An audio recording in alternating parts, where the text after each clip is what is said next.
Hello guys, magluluto ako ng steak. So, gumagawa ako ng sarili kong steak. Ganito lang kahaba ko, ganito lang kakapal. Ano po ito? Lomo guys, lomo. Ganito lang po ito kakapal.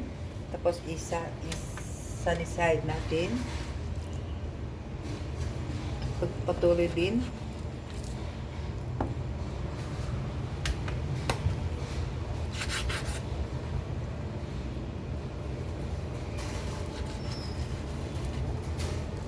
Tapos, ang itimpla ko nito ay salt and pepper lang and olive oil.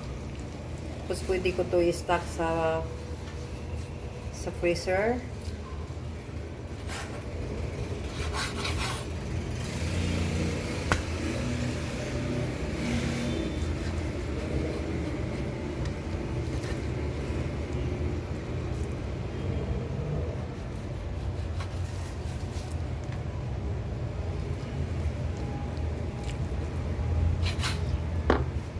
Hindi natin isali ang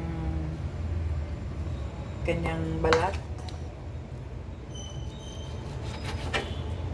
Kung may makita kayong lumong baka, tapos gusto niyo kumain ng steak, ganito na po ang gagawin nyo guys.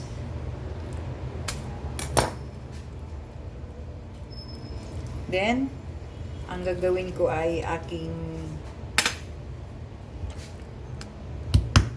dikdikin. Huwag masyado. So, ito na po siya guys. Lagyan natin sa tray. Patuloy natin.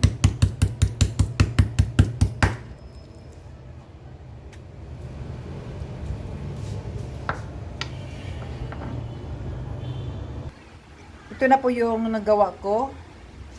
1, 2, 3, 4, 5, 6, 7, 8, 9, 10, 11, 12. 12 nagawa ko sa isang lomo guys. So, dinidikdik ko lang siya para mabilis lang siya, mas lalo siyang lumambot. Mas malambot pa pag kinakain guys. So, titimplahan ko siya ng salt and pepper. Lagyan ko siya ng salt and pepper. Kunti-kunti lang guys. Then, lagyan ko ng pepper.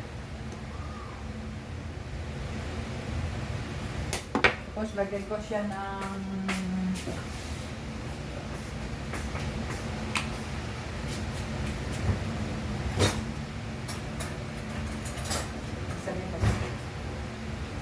lagyan ko siya ng 2 tablespoon olive oil.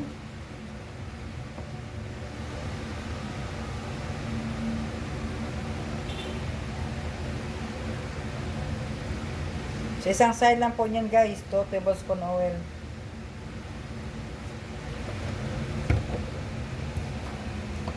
Then massage.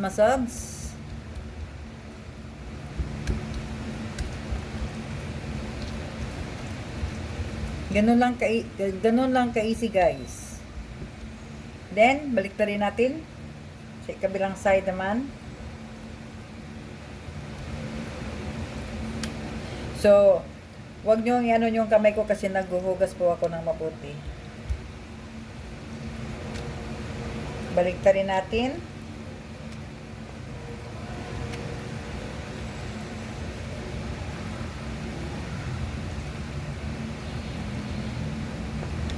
Then, lagyan ulit natin ng salt and pepper.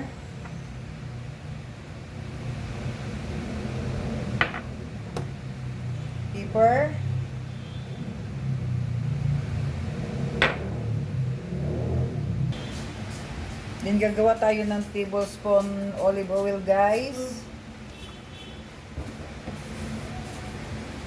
Another one.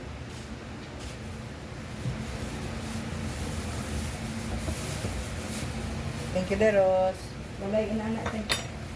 Oh, lahi na. Then, massage. Sige, day. Then, massage natin.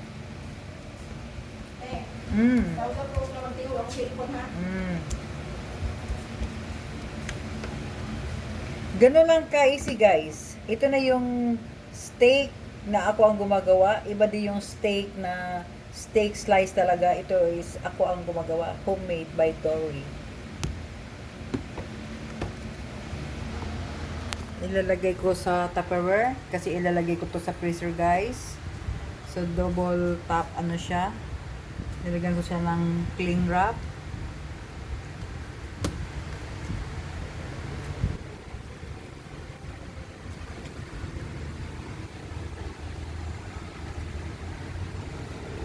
Yan. Yan ang aking steak. Ano po siya? Tenderloin or lomo po ang ginagamit ko niyan. Thank you, guys. Thank you for watching. Please subscribe my YouTube channel, Dory's Kitchen Mano Mano.